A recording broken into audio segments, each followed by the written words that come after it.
The culture of wanting everything immediately. Immediately having it all straight away. Yeah, and how we can avoid this culture of immediacy. That's what we're going to be chatting about today, isn't it? Exactly. Yeah. In this week's episode of of Get Real with the English Sisters. Get ready to join. I want it now. Yeah, I want it now and I want it right away. Click, click. Yeah. So easy nowadays, isn't it? And it can get so stressful as well, can't it? So stressful. I mean, how can we avoid this culture of wanting? I mean, certainly the iPhones and the phones in general, smartphones, email, everything does make us have a better life. It But does. it also does contribute to this culture, especially in the workplace. It's so immediate now, isn't Yeah, it? you can receive emails at any time. And it's often your senior, the people in a senior position, they can ask you to do things literally any time. WhatsApp, email, they contact you. Yes, a colleague of mine was telling me. It's a bit of a nightmare, A colleague really. of ours was telling Patience. us that on Saturday night they were out with their friends and Yeah. they got a lot of emails from their boss. There you go. Which I don't think their boss was intending for them to deal with them because it was a weekend. Yeah. But just seeing them and reading them made them really feel really anxious and nervous. Of course. And it stopped the flow of, of the lovely evening they were having. Yeah, it does. I think it's probably okay if you are the boss and you do just say, look, I'll send these emails, as long as there's a clear guideline with your employees that they know that even if you send an email, they do not expect you to answer until it's Monday morning when it's a work day, if Monday morning is your work day. I think that has to be very clear. Otherwise, there is a lot of stress. Well, added yeah, I into think that. if your boss tells you, look, I'm going to send emails because that's when I get a chance. Yeah, that's when I work or whatever. Yeah. But, I don't expect you to, and please do silence me at the weekend or whatever, just, I don't expect you to answer. Yeah, because if the workers are unsure about their deadlines, that's when the stress can really build up. I think so. Because there is no certainty. You're not sure, does he expect me to get it done? Does she want me to do this now? Yes. Am I supposed to do this right now? Am I supposed to work all weekend now? Yeah, to get I this mean, done? how the hell do they expect me? And that's what all the stress goes in, But even just thinking about work, It's gives you awful, stress, really, because yeah. it puts it. Do you remember what they used to say? They used to say, when you come home from work, take your work clothes off and change. And leave the day behind you and, just relax for the evening. Oh, yes. That used to Whereas be the olden this days. is you can never really take your work clothes off because you can, but it's really hard nowadays. That's like what 'cause doctors everything were is saying. so immediate. Patients also have, very often they've got their WhatsApp. And so they can actually contact a doctor at any time. And it's up to the doctor to say, okay, I'm not going to answer that message or I will answer that message depending on the immediacy. But the doctor still receives the message probably unless he silences and chooses not to see it. But, Yeah, unless they have like two phones and they keep one in the cupboard or something. Yeah. They haven't got any, Yeah, they haven't obviously. got any urgent patients or anything. But They're off it the is duty. obviously we know that doctors, and that is probably not a very good example I'm giving. Really, I'm Well, I just think like it is because before, say your doctor, you'd be able to phone them. It's true, you would be able to phone if you had a problem in the night. There usually was always a number that you could call. home number. But or I don't something. know. It may be for the patient. They might think twice about calling their doctor because it's like it was so stark, Yeah. It's a phone call. Yeah. You're going to wake your doctor up in the middle of the night and say, someone else is might, it yeah. really that serious? Do I really need this, or can I deal Just with go this in to a the different ER way? or something. Yes. Yeah, not. Whereas yeah. now with WhatsApp, I just write a little message and see what happens, see what they Yeah, say, see if yeah. they answer me. That is true. Yeah, And then it also comes down to the doctor kind of knowing his patients and knowing which ones cry wolf and which ones don't. I guess so. And when sometimes they cry wolf, but then it really is an emergency. So it's very difficult, I think. I think as a manager, as a team leader, it's important to sort of create a role model for your employees so that you too are protected. So if an employee does write to you at an odd hour, you simply don't answer. So you're also creating this kind of like model Yes, that that's a good they idea. can follow on as well. Well, you mean lead by example? Yeah, lead by example. Create a model of behaviour that they can sort of absorb unconsciously and say, well, he didn't, they don't answer after whatever, 5 p.m, 6 p.m. They don't answer, but I'll get an answer the next day. You kind of train. Yeah. I think the immediacy as well, wanting everything immediately also, it can filter into all areas of our lives. Oh, yes. I mean, we were just talking about the workplace. It can be any area. It can be like that instant gratification as well, reaching out for that hot dog instead of a protein. I immediately want to feel some eggs or something. Yeah, satisfied, like something that gives me pleasure immediately. Yeah, that dopamine hit. Yeah, so that's not obviously. I mean, might not be, but it could well be something that's not going to be good for your body. Yeah. In the longer run, and it's not a healthy choice, but you want it and you get it immediately. Yeah, so do you think the more you delay this instant gratification, do you think you could train yourself to delay it?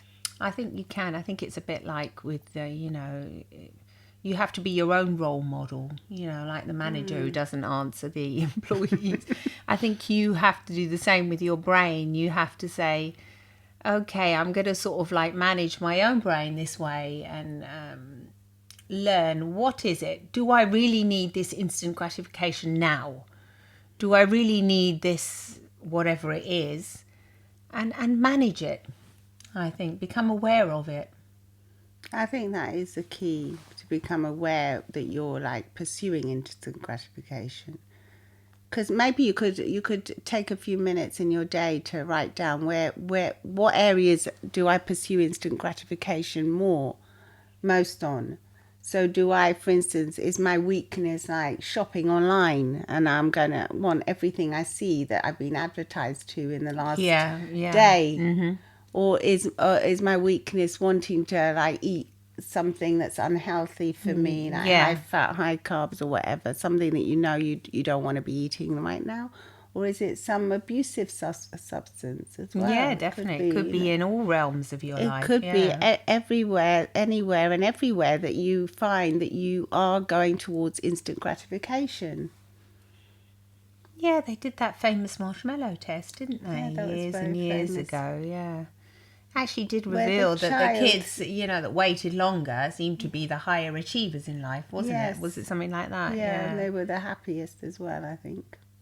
I'm not sure about that, but I remember in the test they put these marshmallows and they told these toddlers, you wait till... I probably would have eaten it. I don't think I would. No, I don't think I might not have, because I might have been scared of the grown-ups. Because the grown-ups tell the little babies, say you can eat one. If you eat... No, the test is look, I'm going to give you this marshmallow. Right, okay. I'm going to go out the room. When I come back, if you haven't eaten it, I'm going to give you another one, so you'll have 2 to eat. Oh, so the kids are old enough to understand they're going to get 2. They're like 5 or something. Oh, 4 or 5. okay. Oh, wow, that does sound like a good deal. Yeah. I probably would have waited. More than half, I think, they can't resist. No, they can't resist. And this test revealed that then afterwards... They're not willing, they haven't learned to wait for things, to wait for the gratification. No. And you'd get more pleasure in the end. It's a bit like that in life as well. If you wait for something, you get more pleasure in the end.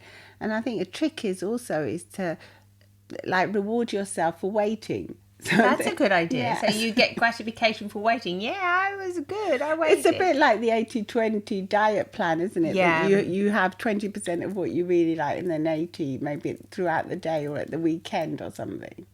But how could we actually put this into practice? Like instant gratification, like for example... Well, you could say if you were walking along and we went to a coffee shop. Yeah, and you saw and we saw lovely cakes here, especially here in Italy. They have these gorgeous buns and cakes and things.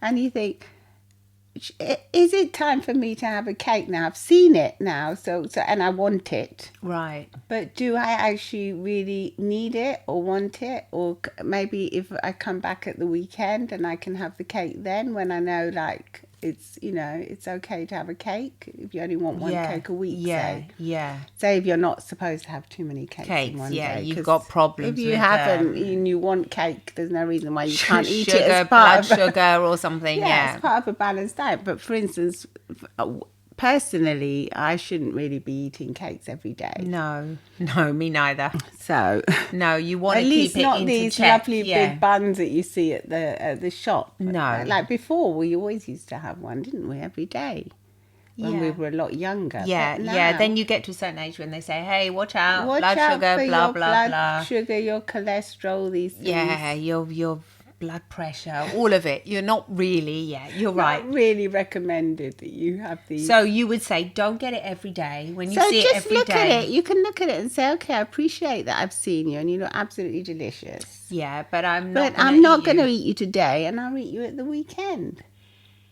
So that's sort of like a delayed gratification. And then throughout the week, you can think, at the weekend I'm going to eat that lovely cake. Yeah, I do that. I do that because every day, with the team, normally we go into the bar and we see these cakes and everything. Not all the time. I do get it sometimes. I might have half. Like sort of share it. Well, that's another way of sharing. Yeah, that's a bit like the 80-20, sort of share it a little bit. But then I do think about the weekend that can be a bit more like a bit indulgent, especially as far as sweets and treats are involved. Exactly. But it can be like that with anything that you think you really want. Yeah. You can moderate it and say, no, I'm not going to have that right now because I know it's not good for me and I'm going to get the gratification at a later date. And also you'll get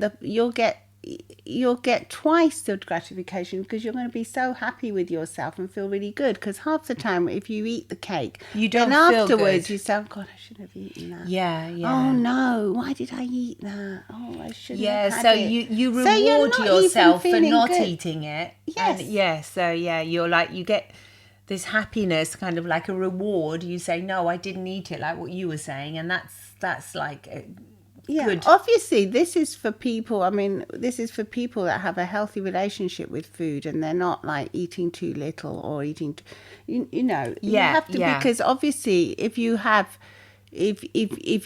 we don't want to be recommending this to people that are underweight and that should be eating healthily and properly. Then you should definitely eat your cake and be happy about it. Yeah, definitely. Well, yes, I was just reading about how the instant messaging tools reinforces kind of culture. Yeah, we've already said that. Doesn't it? 'Cause how long did you have to wait for a letter before? Goodness me. Or for your exam results, how long did you have to wait? To tell you the truth, like this morning, I wrote to the eye doctor because I got this issue with my eyes. And he answered. I was like waiting for him to answer me, like literally, and he did. He answered me within seconds of the messaging. So so you didn't even have to wait till this afternoon or anything? No, I could have put the phone down and said, okay, he'll answer me when he can. He's an important surgeon. He's busy, but he answered me literally within seconds. I'm thinking, it is quite invasive. And I'm guilty of doing it myself. Well, and the thing is that we're all used to this. And we're used to it, And also with the internet and everything, if it goes down for a few minutes, we go nuts, don't we? Yeah. So we are used to having like this constant gratification all the time. Yeah. Here it says it's actually unnecessary to always communicate live. But each person can respond when it suits them best at set times of the day. In this way, we can ensure that there are time slots without interruptions. I suppose you need to do that as well, don't you? Well, now you need to have well, that's a problem in a lot of workplaces today, that there's too many interruptions. Absolutely. And you can't get your work done. No. Too many people want immediate responses. Yikes! Yeah, we've got to get it. We've got to become aware of this. I think it's gone from being that we had to be so patient, like waiting for a bus for hours. Gosh, it did build resilience, though, didn't it? It did. I know. Everything used to take such a long time. Such a long time. I remember when the first, when they would develop the cameras, the photos, when they said it would be developed in 1 hour, we would think, yay, 1 hour, that's so fast. Yet nowadays that can seem like an eternity. You think, what? I want to get my photos developed. Does it really? Do I have to wait a whole hour for it? Exactly. The photos, get the photos developed. Actually, I watched a film the other day where it was a series where they had to go and get their pictures developed. And they said, quick service, 1 hour. And they're going, 1 hour? That's what I mean. Yeah, that's exactly. The young kids are saying, that's not quick. That's so slow. I mean, we used to have to wait a week. And then it became an hour. Do you think that this might make us live longer, though, in somehow? Like, having everything so fast, it sort of like gives you more life or it gives you less? No, I think it gives you less life in the end. But you can do so many more things if you think about it. Well, if you use it wisely, it's to your advantage. But if you don't, which most of us don't, it's not to our advantage. Because you would think if you can get things done so much faster and more efficient today, then surely we would have so much time to be more creative. Yeah. More, we could be inventing these brilliant instruments and doing all kind of things. I suppose some of us are, but some of us are. The mere humans are just. A lot of them is. We end up wasting time. It's almost like we're drugging ourselves on this instant dopamine hit of this instant gratification, and we're drugging our brains out and not being able to actually use them for creativity. Because we're always looking for the next thing that's going to give us instant gratification. Yeah, it's definitely something to become aware of. I think so. It's time to wait for things, I think, again. To plan ahead and think. Plan ahead, I think that's why people that book their holidays in advance, and they really look forward to them. And they're the happiest sort of thing. Well, they are, because they look forward to them, don't they? We don't do that, do we? We always book last minute. I was thinking there's something wrong there when you were saying it. Like my husband's family has just written to him, when are we going on holiday? Because we will get together. Yeah, and that's really I was thinking, but and then my hubby said, I'm planning it soon. It's for this summer. And his sister said, about time. I thought you were never going to say anything. Goodness me, it's only January. Yeah, I know. Because they plan ahead. ahead. Okay, yeah. Well, but then it probably makes them really happy thinking about the future. Yes, because then they know where they're going and they've got their holidays all sorted and everything. I suppose we don't have to do that because since we work for ourselves, we don't have to plan so far ahead. No, because we can just say, okay, we've got a few days, let's go here. Yeah, that is correct. Yeah, you do need to plan and to take your holiday times and warn your company. Exactly. Yeah, obviously 2-3 months ahead or whatever. Yeah, you need to know when you're going to be having your holidays most of the time. Yeah, but I mean, I remember when I first started going out with my boyfriend, who's now my husband. It used to be when we separated when it was the holidays and we would separate. I remember he would write letters still. Yeah. And it used to take ages, and I would look forward to the letter the next day. Every couple of days there'd be a letter. It was special, wasn't it? Special. I mean, it's so nice now just to be able to talk to them. It seems weird. I mean, I prefer to talk, but because you can't imagine what it is. You would just be so like you would be so separated though from them. Yeah, very separated. Like now it's the opposite. It's maybe too much. If they don't text you straight away, what's going on? You know, it's constant phone calls, it's constant texting. When I used to be an air hostess, I would just be away from my boyfriend for like I was only here 10 days a month.